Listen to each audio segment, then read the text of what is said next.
पहले पार्ट में हमने देखा लाखों साल पहले होमो इरेक्टस ने कैसे फल पत्तों को छोड़कर मांस खाना शुरू किया, कैसे लाखों साल पहले इंसान ने आग को काबू में कर लिया था, उसने औजार बना लिए थे, वह अफ्रीका से बाहर निकल चुका था।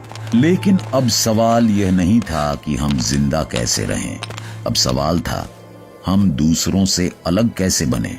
यहीं से इंसान के विकास की कहानी एक नई दिशा लेती है। यहीं से जन्म होता है सोच, भावना, कला और समाज का। यह कहानी अब शरीर की नहीं, दिमाग की है। आज की इस डॉक्यूमेंट्री में हम आपको ले चलेंगे लाखों साल पीछे, जहां इंसान इंसान नहीं था, वह सिर्फ एक संभावना था। आदि मानव से लेकर आधुनिक मानव तक विकास की पूरी कहानी। अफ्रीका के खुले मैदानों में जहां होमो इरेक्टस ने आग को दोस्त बनाया था और औजारों को हथियार, वहां एक नई चीज जन्म ले रही थी, सोच की नई गुणवत्ता। अब इंसान सिर्फ खतरे पर प्रतिक्रिया नहीं कर रहा था, अब वह खतरे को पहले से पहचानने लगा था। और यही फर्क आगे चलकर पूरी मानव कहानी को बदलने वाला था। समय के पहिए पर लगभग 6 लाख साल पीछे चलिए। धरती की जलवायु बदल रही थी, कभी ठंड, कभी सूखा, कभी घने जंगल, कभी खुले मैदान। भोजन अनिश्चित था और शिकारी हर दिशा में मौजूद। ऐसे माहौल में एक नया मानव रूप उभरता है, होमो हाइडेलबर्गेंसिस। यह न पूरी तरह आधुनिक इंसान था, न ही पुराना आदि मानव, लेकिन इसमें एक बड़ी बात अलग थी। उसका दिमाग, उसका मस्तिष्क पहले से बड़ा था, लेकिन असली बदलाव आकार में नहीं, कनेक्शन में था। दिमाग के भीतर याददाश्त, निर्णय और योजना बनाने की क्षमता मजबूत हो रही थी। अब शिकार सिर्फ दौड़ भाग नहीं था, शिकार एक मिशन था। भूमिकाएं बांटी जाती, रास्ते रोके जाते, हवा की दिशा देखी जाती और समय चुना जाता। यह वह पल था जब इंसान ने पहली बार समझा, अकेले ताकतवर होना जरूरी नहीं, मिलकर सोच पाना जरूरी है। कल्पना कीजिए, सुबह की हल्की रोशनी में एक छोटा समूह नदी किनारे बैठा है। हाथों में पत्थर हैं, लेकिन आंखों में डर से ज्यादा गणना है। कौन आगे जाएगा, कौन पीछे रहेगा, कौन बच्चों के साथ रहेगा, यह सामाजिक संगठन का शुरुआती रूप है। और यहीं से जन्म लेती है जिम्मेदारी, एक ऐसी भावना जो जानवरों के संसार में बहुत कम दिखती है। इसी दौर में इंसान ने शिकार को सुरक्षित बनाने के लिए भाले जैसे हथियारों पर भी निर्भरता बढ़ाई। लेकिन फिर वही बात, भाला सिर्फ लकड़ी नहीं था, वह भविष्य की सोच थी। भाला बनाने से पहले इंसान को यह कल्पना करनी पड़ती थी कि यह चीज दूर जाकर लगेगी और जानवर गिर जाएगा। यानी इंसान अब परिणामों को पहले से देखने लगा था, और जैसे जैसे सोच बढ़ती गई, वैसे वैसे रिश्ते भी बदलने लगे। समूह में बुजुर्गों की अहमियत बढ़ी, क्योंकि उनके पास अनुभव था। बच्चों की सुरक्षा जरूरी हो गई, क्योंकि वे भविष्य थे। धीरे धीरे इंसान ने यह सीख लिया कि जीवन सिर्फ लड़कर नहीं बचता, समझदारी से भी बचता है। यह अध्याय यहीं खत्म नहीं होता, यह तो शुरुआत है। क्योंकि जब दिमाग सोचने लगता है तो अगला सवाल पैदा होता है, क्या वह सिर्फ जीने के लिए सोचेगा या किसी को याद रखने के लिए भी? जब इंसान का दिमाग बड़ा होने लगा और सोच गहरी हुई, तब विकास की राह एक ही दिशा में नहीं बढ़ी। मानव परिवार कई शाखाओं में बंट गया। उन्हीं में से एक शाखा थी नेंडरथल। आज हम उन्हें अक्सर आदिम या असफल प्रजाति कह देते हैं, लेकिन सच्चाई इससे कहीं ज्यादा जटिल और चौंकाने वाली है। करीब 4 लाख साल पहले यूरोप और पश्चिमी एशिया के ठंडे इलाकों में नेएंडरथल उभरे। यह इलाका आसान नहीं था। लंबी सर्दियां, बर्फ, कम भोजन और खतरनाक जानवर। यहां सिर्फ वही जीव टिक सकता था जो बेहद मजबूत और अनुकूलन में माहिर हो। नेएंडरथल ठीक वैसे ही थे। उनका शरीर गठीला था, छाती चौड़ी, हाथ पैर मजबूत और नाक बड़ी, ताकि ठंडी हवा को गर्म करके फेफड़ों तक पहुंचाया जा सके। वे प्रकृति की चुनौती का जवाब अपने शरीर से दे रहे थे, लेकिन नेएंडरथल को सिर्फ मांसपेशियों तक सीमित करना एक बड़ी भूल होगी। उनका दिमाग आधुनिक इंसान जितना ही बड़ा और कई मामलों में उससे भी बड़ा था। वे कुशल शिकारी थे। मैमथ जैसे विशाल जानवरों का शिकार करना कोई आसान काम नहीं था। इसके लिए ताकत से ज्यादा समन्वय, साहस और योजना चाहिए थी। नेएंडरथल समूहों में शिकार करते थे, एक दूसरे पर भरोसा करते थे और जोखिम साझा करते थे। सबसे चौंकाने वाली बात यह है कि नेएंडरथल सिर्फ शिकारी नहीं थे, वे संवेदनशील भी थे। पुरातात्विक साक्ष्य बताते हैं कि वे बीमार और घायल साथियों की देखभाल करते थे। कुछ कंकाल ऐसे मिले हैं जिनमें गंभीर चोटों के बावजूद व्यक्ति कई साल तक जीवित रहा। इसका मतलब साफ है, कोई उसका ध्यान रख रहा था। यह सहानुभूति थी, करुणा थी। नेएंडरथल अपने मृतकों को दफनाते भी थे। कुछ कब्रों में फूलों के पराग मिले हैं जो संकेत देते हैं कि शायद अंतिम संस्कार के दौरान फूल रखे गए थे। यह सिर्फ शरीर को हटाना नहीं था, यह भावना थी, शायद दुख, शायद सम्मान। और यही वह बिंदु है जहां नेएंडरथल हमें अपने बेहद करीब लगते हैं। फिर भी नेएंडरथल और होमो सेपियंस में एक फर्क था। नेएंडरथल का जीवन अनुभव पर आधारित था, जो देखा वही सीखा, जबकि आने वाला इंसान होमो सेपियंस कल्पना और प्रतीकों की दुनिया में कदम रखने वाला था। यही फर्क आगे चलकर निर्णायक बना। नेएंडरथल असफल नहीं थे, वे अपने समय और पर्यावरण के हिसाब से बेहद सफल थे। लेकिन जब दुनिया बदली, जब प्रतिस्पर्धा बढ़ी और जब सोच की नई शैली आई, तो मानव कहानी ने एक नया मोड़ ले लिया। और अब अगला सवाल उठता है, वह कौन था जिसने सोच को कल्पना में बदल दिया? नेएंडरथल यूरोप और एशिया के ठंडे इलाकों में अपनी जगह बनाए हुए थे, लेकिन अफ्रीका में इंसान की कहानी एक नई दिशा ले चुकी थी। यहीं करीब 3 लाख साल पहले एक ऐसी मानव प्रजाति का जन्म हुआ जिसने आगे चलकर पूरी धरती की किस्मत बदल दी। होमो सेपियंस यानी सोचने वाला इंसान। शुरुआत में होमो सेपियंस किसी देवता जैसे नहीं थे। वे न सबसे ताकतवर थे, न ही सबसे बड़े, बल्कि शारीरिक रूप से वे नेएंडरथल से कमजोर ही थे। उनका शरीर पतला था, हड्डियां हल्की थीं और मांसपेशियां कमजोर, लेकिन उनके भीतर एक ऐसी क्षमता छिपी थी जो किसी भी ताकतवर शरीर से कहीं ज्यादा खतरनाक साबित होने वाली थी। कल्पना करने की क्षमता। होमो सेपियंस का दिमाग न सिर्फ बड़ा था, बल्कि ज्यादा लचीला था। उनके मस्तिष्क के हिस्से जो भाषा, स्मृति और कल्पना से जुड़े थे, तेजी से विकसित हो चुके थे। अब इंसान सिर्फ वही नहीं सोचता था जो सामने दिख रहा हो, वह ऐसी चीजों के बारे में भी सोच सकता था जो मौजूद नहीं थीं।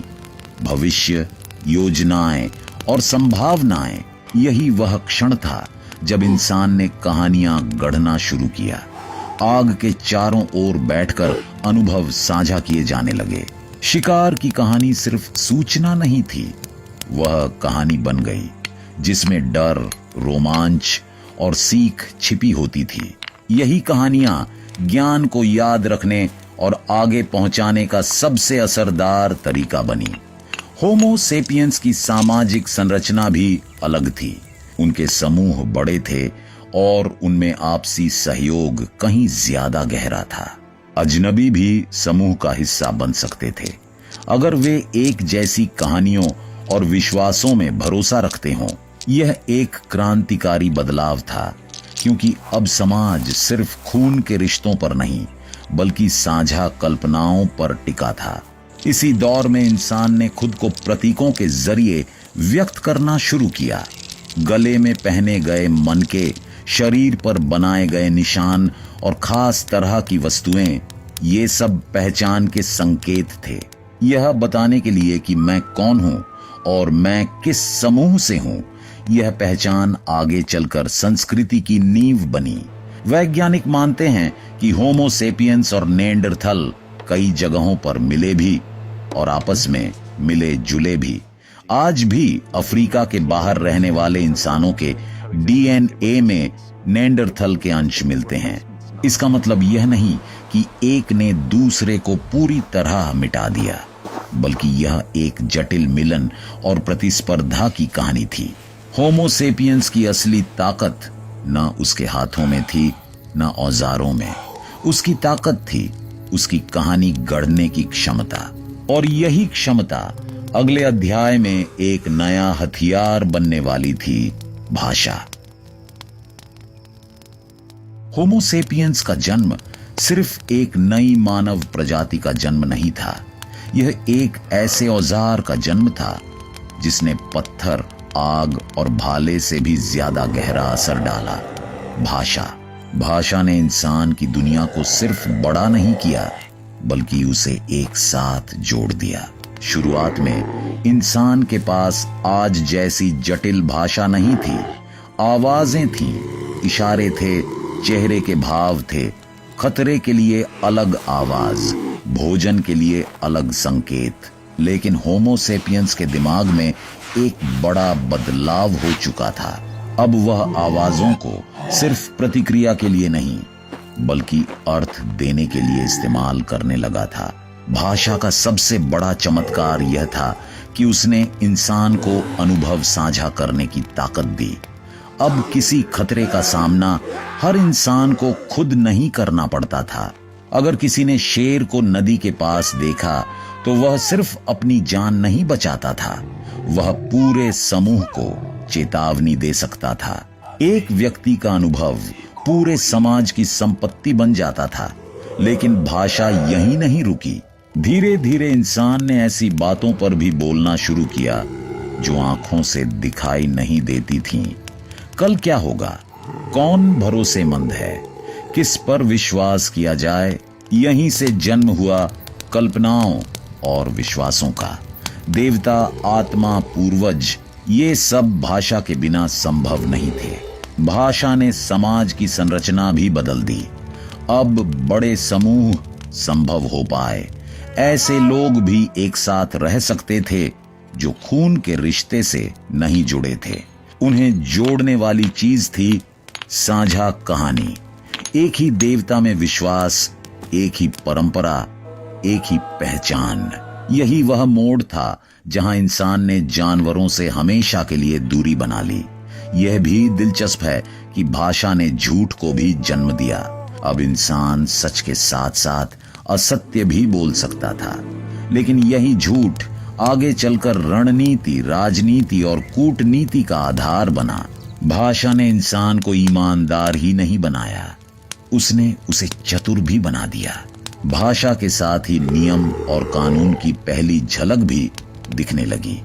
कौन क्या करेगा, किसे क्या मिलेगा, क्या सही है और क्या गलत, ये सब अब शब्दों में तय होने लगा। समाज अब सिर्फ ताकत पर नहीं बल्कि समझौते पर चलने लगा।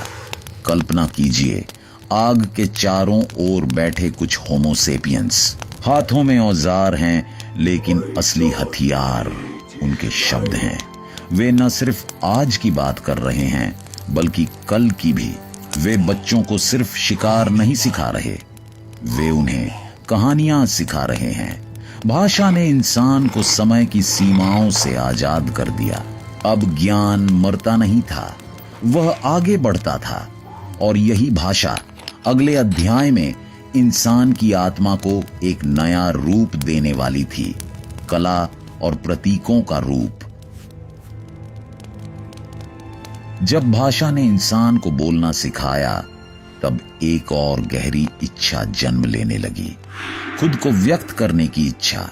यह वह दौर था जब होमो सेपियंस सिर्फ जिंदा रहने वाला प्राणी नहीं रहा, वह महसूस करने लगा, सोचने लगा और उन भावनाओं को किसी रूप में बाहर लाने लगा। यहीं से इंसान के भीतर कला ने जन्म लिया। आज से लगभग 50,000 साल पहले दुनिया के अलग अलग हिस्सों में एक अजीब लेकिन समान चीज दिखाई देने लगी। गुफाओं की दीवारों पर बने चित्र, कहीं भैंसे, कहीं हिरण, कहीं हाथों की छाप। ये चित्र सिर्फ सजावट नहीं थे, वे किसी कहानी का हिस्सा थे। एक ऐसी कहानी जिसे शब्दों में कहना शायद अभी संभव नहीं था। गुफा चित्रों की सबसे रोचक बात यह है कि वे रोजमर्रा के जीवन से जुड़े थे। शिकार के दृश्य, जानवरों की आकृतियां और कभी-कभी ऐसे प्रतीक जिनका अर्थ आज भी पूरी तरह समझ में नहीं आता। कई विद्वान मानते हैं कि ये चित्र शिकार से पहले की रस्मों का हिस्सा थे, एक तरह से भविष्य को बुलाने की कोशिश। अगर दीवार पर शिकार सफल दिखेगा तो असल शिकार भी सफल होगा। यह सोच हमें बताती है कि इंसान अब कारण और परिणाम को प्रतीकों से जोड़ने लगा था। कला सिर्फ दीवारों तक सीमित नहीं थी। इंसान ने हड्डियों, पत्थरों और सीपों से गहने बनाए, गले में पहनने वाले मन के, शरीर पर रंग, ये सब सिर्फ सुंदरता के लिए नहीं थे, ये पहचान के संकेत थे। यह बताने के लिए कि मैं कौन हूं और मैं किस समूह से हूं। समूह की पहचान अब शरीर पर दिखने लगी थी। यहीं से प्रतीकों की असली ताकत सामने आती है। एक प्रतीक 1000 शब्दों से ज्यादा कह सकता है। किसी खास निशान को देखकर इंसान समझ जाता था यह अपना है या पराया, यह दोस्त है या खतरा। प्रतीकों ने समाज को तेजी से संगठित किया। कला ने इंसान को एक और अनोखी क्षमता दी, भावनाओं को साझा करने की क्षमता। डर, खुशी, गर्व और शायद शोक भी। कुछ पुरातात्विक प्रमाण बताते हैं कि इस दौर में इंसान अपने मृतकों के साथ खास वस्तुएं रखने लगा था। यह सिर्फ शरीर को दफनाना नहीं था, यह याद रखने की कोशिश थी। यह स्वीकार करना था कि कोई चला गया है और उसकी अहमियत थी। कला ने इंसान को यह सिखाया कि जीवन सिर्फ उपयोगिता का नाम नहीं है। हर चीज का मतलब खाना, सुरक्षा या ताकत नहीं होता। कुछ चीजें सिर्फ अर्थ के लिए होती हैं। यही अर्थ आगे चलकर धर्म, परंपरा और संस्कृति की नींव बना। जब इंसान ने पहली बार दीवार पर चित्र बनाया तो उसने सिर्फ रंग नहीं लगाया, उसने अपनी आत्मा की आवाज छोड़ी। और यही आवाज अगले अध्याय में एक नई दिशा लेगी, जहां विश्वास, डर और देवताओं की दुनिया जन्म लेगी। जब इंसान ने चित्र बनाना, प्रतीकों को समझना और भावनाओं को व्यक्त करना सीख लिया, तब उसके सामने एक और बड़ा सवाल खड़ा हुआ। यह दुनिया चलती कैसे है? इन सवालों का जवाब विज्ञान के पास नहीं था, लेकिन इंसान के मन के पास था। विश्वास।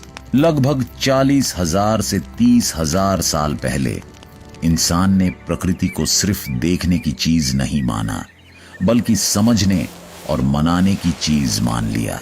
बारिश, आग, हवा, सूरज, ये सब अब सिर्फ घटनाएं नहीं थीं, ये शक्तियां बन चुकी थीं।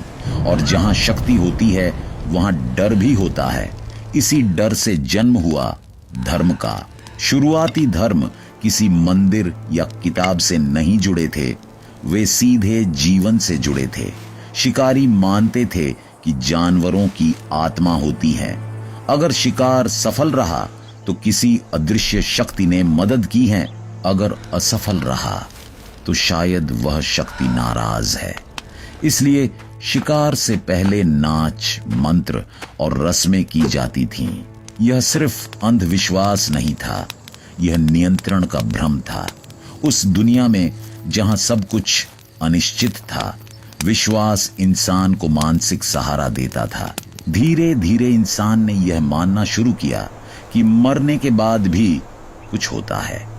कुछ गुफाओं और कब्रों में मृतकों के साथ औजार, गहने और भोजन के अवशेष मिले हैं।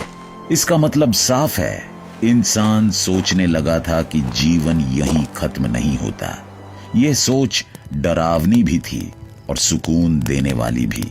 डरावनी इसलिए कि मृत्यु का रहस्य गहरा था, और सुकून देने वाली इसलिए कि मौत अब पूरी तरह अंत नहीं थी। धर्म ने समाज को बांधा भी और जोड़ा भी। एक ही विश्वास वाले लोग एक दूसरे पर ज्यादा भरोसा करने लगे।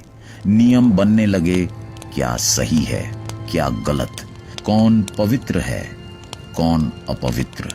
धर्म ने इंसान को नैतिकता दी, लेकिन साथ ही सीमा भी दी। अब हर काम सिर्फ जरूरत से नहीं, बल्कि विश्वास से भी तय होने लगा। यहीं एक अहम बदलाव होता है। जब इंसान किसी चीज पर विश्वास करता है तो वह उसके लिए लड़ भी सकता है, अपने देवता, अपनी रस्में और अपनी पहचान के लिए।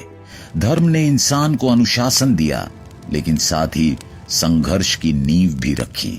धर्म ने यह साबित कर दिया कि इंसान सिर्फ शरीर नहीं है, वह अर्थ खोजने वाला प्राणी है। और जब अर्थ मिल जाता है तो अगला सवाल पैदा होता है, अगर हम इतने समझदार हो गए हैं तो क्या हम एक जगह टिक सकते हैं? यहीं से अगला अध्याय शुरू होता है। हजारों सालों तक इंसान की जिंदगी एक ही नियम पर चलती रही, चलते रहो तभी जिंदा रहोगे। शिकार खत्म हुआ तो आगे बढ़ो, फल कम हुए तो जगह बदलो। यह भटकता हुआ जीवन कठिन था, लेकिन एक तरह से आजाद भी था।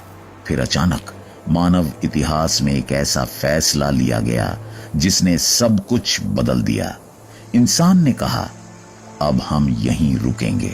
करीब 10,000 साल पहले आखिरी हिमयुग के खत्म होने के बाद जलवायु अपेक्षाकृत स्थिर होने लगी। मौसम अनुमान लगाने लायक हुआ। इसी दौरान इंसान ने एक साधारण लेकिन खतरनाक प्रयोग किया, बीज बोने का। शायद किसी ने देखा होगा कि गिरे हुए बीज से नया पौधा उग आया। वही छोटी सी समझ आगे चलकर कृषि क्रांति बन गई। शुरुआत मजबूरी से हुई थी, बुद्धिमानी से नहीं। शिकार कम हो रहे थे, आबादी बढ़ रही थी और भटकने के लिए जमीन कम पड़ने लगी थी। खेती ने समाधान दिया। कम जगह में ज्यादा भोजन, गेहूं, जौ, चावल जैसे अनाज इंसान के नियंत्रण में आने लगे। जानवरों को पालतू बनाया गया। पहली बार भविष्य की भोजन सुरक्षा संभव हुई, लेकिन इस सुरक्षा की कीमत थी। खेती का मतलब था एक जगह टिकना, और एक जगह टिकने का मतलब था जोखिम। अगर फसल खराब हो गई तो भागने का कोई रास्ता नहीं था। सूखा, बाढ़ या कीट, सब कुछ जीवन और मृत्यु का सवाल बन गया। जहां शिकारी जीवन में विविधता थी, वहीं किसान जीवन एकरस और थकाऊ था। पुरातात्विक प्रमाण बताते हैं कि शुरुआती किसानों की सेहत शिकारी समाज से ज्यादा खराब थी। फिर भी खेती फैलती गई, क्योंकि उसने सरप्लस यानी अतिरिक्त भोजन पैदा किया, और सरप्लस ने समाज को बदल दिया। अब हर इंसान को खाना ढूंढने की जरूरत नहीं थी। कुछ लोग खेतों में काम करते तो कुछ दूसरे काम करने लगे।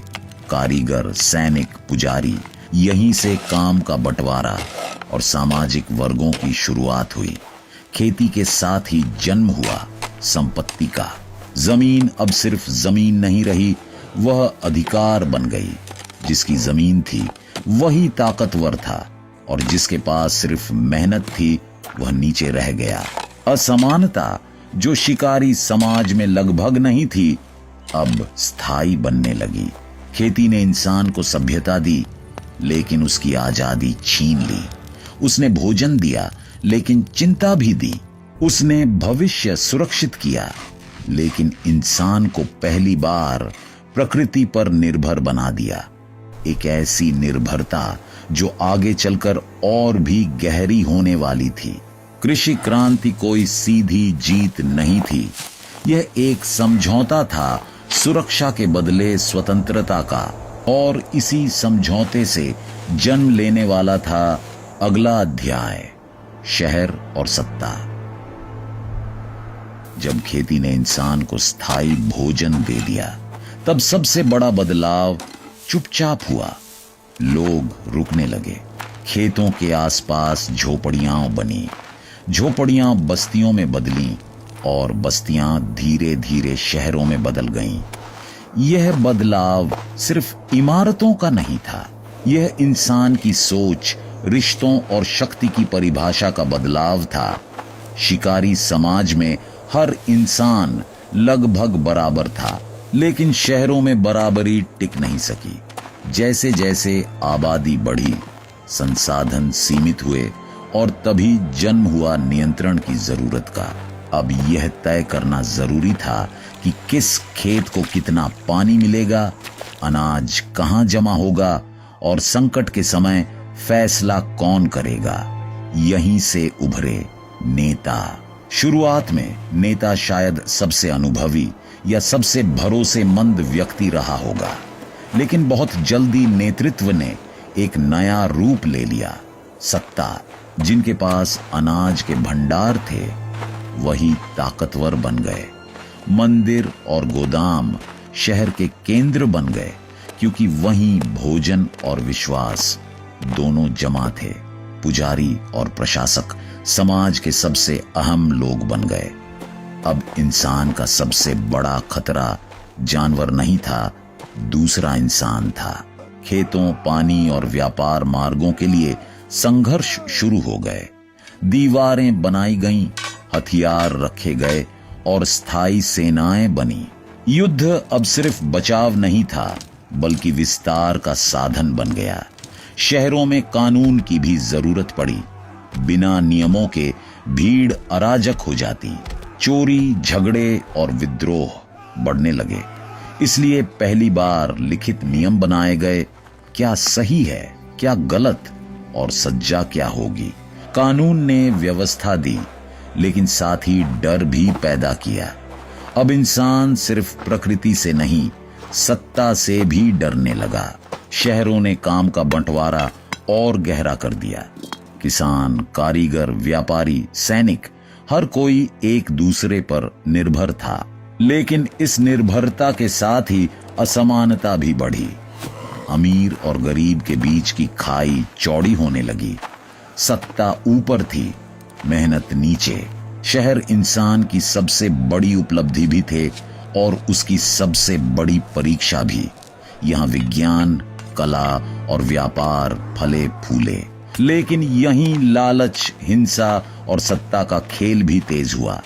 इंसान ने प्रकृति को काबू में करने की कोशिश की, और उसी प्रक्रिया में एक दूसरे को काबू में करना सीख लिया। शहरों ने यह सिखाया कि सभ्यता सिर्फ सुविधा नहीं होती, वह संघर्ष भी होती है। और इसी संघर्ष से जन्म लेने वाला था अगला अध्याय, आधुनिक इंसान और तकनीक का भ्रम। इंसान की कहानी गुफाओं से शुरू हुई थी, डर, भूख और असुरक्षा के बीच। आज वही इंसान शहरों, मशीनों और तकनीक की ऊंचाइयों पर खड़ा है। लेकिन यह ऊंचाई एक सवाल भी बन चुकी है। इतिहास हमें बार बार चेतावनी देता है। हर वह दौर जब इंसान ने खुद को प्रकृति से ऊपर समझा, अंत में संकट लेकर आया।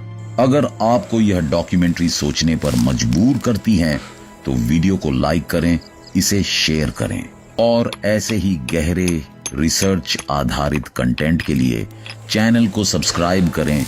मिलते हैं अगले वीडियो में। धन्यवाद।